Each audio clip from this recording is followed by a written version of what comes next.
Permettetevi di dare un saluto e un bentornata in aula del Consiglio regionale anche alla collega o ex collega Fratolin. Ma a parte questo, io volevo, mi dispiace che non ci sia l'assessore e anzi devo dire mi dispiace che non ci siano gli assessori, perché qui è stata convocata la terza e la quarta commissione, a me pare di essere in quarta commissione con il presidente della terza commissione. Perché se guardo praticamente gli uffici ci sono ovviamente tutte le strutture, direzioni, c'è il direttore di ARPA FUG a cui auguriamo buon lavoro e ovviamente anche avremo modo ovviamente di conoscerci e confrontarci anche su questi temi. Però come al solito, dall'impressione che ho avuto io in questi 6 anni praticamente da cui sono consigliere regionale che ho iniziato a seguire un po' più da vicino questa materia, c'è sempre stata quasi un'assenza, se non fattiva, sicuramente percepita da parte dei cittadini di quella che è l'azienda per l'assistenza sanitaria del Pordenonese in queste vicende. Io ho partecipato a molti incontri organizzati anche da questi comitati, queste associazioni in cui veniva anche invitata l'azienda a intervenire e a dire la propria e devo dire la verità, non ho mai visto un rappresentante della stessa presente a questi incontri.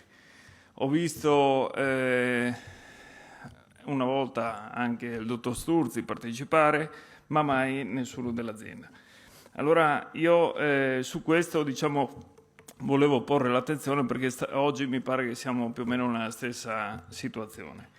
Allora è chiaro che se parliamo di tutela dell'ambiente, ma soprattutto della tutela della salute, perché poi in questo caso ovviamente le due cose sono molto correlate, credo che questa sia una riflessione su cui tutti quanti dobbiamo fare. Ho letto anche le recenti dichiarazioni del dottor Bombè, quando in Consiglio Comunale a Maniago, in una commissione ambiente, alla luce di uno studio che è stato, lo studio forse più recente che è stato fatto sul territorio manieghese, ha detto questo è un punto di partenza.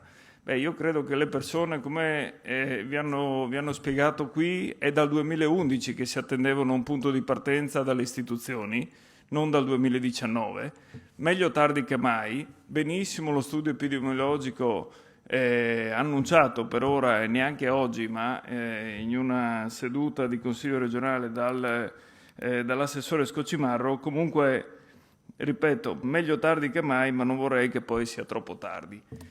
Aggiungo una cosa sull'aspetto cumulativo. Si è detto, ovviamente tutti quanti abbiamo potuto affermare che ovviamente le aziende operano nei limiti di legge prestabiliti o nei limiti previsti dalle loro autorizzazioni integrate ambientali, ma infatti qui il problema talvolta è chi e come approva quelle autorizzazioni. Si è detto che comunque la normativa è nazionale, è verissimo, ma la normativa nazionale spesso e volentieri dice che anche nelle valutazioni di impatto ambientale, non sarà il caso specifico, però lo prevede come principio, ci sia quello che si deve tener conto del cumulo degli impatti ambientali di tutti i singoli impianti di un territorio. È già previsto nel 152. Poi se questo non viene tenuto conto al momento di firmare un'autorizzazione integrata ambientale, probabilmente qui magari dovremmo metterci a discutere del perché non è stato fatto, se è un principio che è difficile da attuare, se ci vuole qualcosa, e allora siamo ovviamente qui tutti come Consiglio regionale per capire se possiamo modificare le nostre normative o se c'è da modificare eventualmente anche la normativa nazionale. Noi facciamo ogni seduta voti alle Camere, mozioni o quant'altro, anche per spingere ovviamente il Parlamento su istanza della Giunta regionale e del Consiglio regionale di modificare quelle normative. Di sicuro, secondo me, questo è un aspetto su cui dobbiamo anche aiutare gli operatori, diciamo così, del settore. il consigliere Onsol parlava della zona industriale udinese, a Magnago ovviamente abbiamo una zona industriale che praticamente vede quasi tutte queste industrie insediate sul proprio territorio. Probabilmente aiutare anche quella zona industriale a fare quella che è un, diciamo, non so neanche come chiamarlo, ma una sommatoria di tutte queste emissioni per capire se nuovi o nuove aziende che chiedono magari di insediarsi in quelle aree possono effettivamente farlo, se sia sostenibile farlo, se sia possibile prevedere un ampliamento. Io prima ho sentito l'assessore Scocimarro dire che quasi tutte le norme ambientali votate in quest'Aula sono passate all'unanimità. Sinceramente non so a quali si riferisse, ma basterebbe ricordare l'ultima seduta consigliare, qui dentro si è votato tutto, l'incontrario di tutto, che poco aveva a che fare con la tutela dell'ambiente, dei prati stabili, delle nostre, diciamo, di quelle che poi riteniamo sempre eccellenze di cui ci vantiamo, ma basterebbe anche ricordare le procedure con cui abbiamo dato la possibilità di ampliare fino all'80% i capannoni industriali in forma semplificata. Questo poi lascio ben intendere anche ovviamente ai cittadini presenti quale potrà essere la pubblicità di quelle procedure semplificate e quale potrebbe essere l'intervento che potranno avere nelle stesse. Chiudo solo riprendendo una cosa che diceva prima Eleonora Fratolin.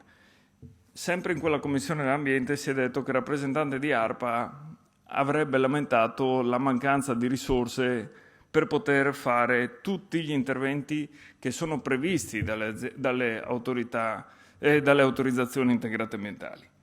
Ecco, io questo, oltre a ritenerlo inaccettabile, perché di fatto se c'è qualcosa che ovviamente è previsto, diciamo proprio per legge, perché ovviamente un'autorizzazione chiede cose specifiche, non solo sottolineo il fatto che quei controlli devono essere a carico e sono a carico dei gestori, così come è previsto nelle AIA stesse, ma io dico, se abbiamo un problema di risorse con l'Agenzia regionale per l'ambiente, risorse di cui si è lamentato anche lo stesso direttore scientifico Sturzi in uno degli incontri tenuti proprio dai comitati, mi pare che fosse a Spilimbergo, ma non vorrei sbagliare il luogo.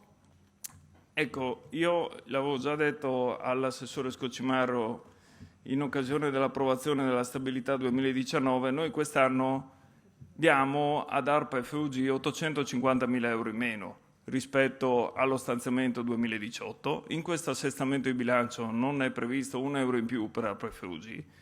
ARPA FUG nel 2017 ha chiuso con un utile di esercizio di 2 milioni di euro. Allora io mi chiedo dove sia l'incapacità, tra virgolette, di trovare le risorse per ARPA FUG.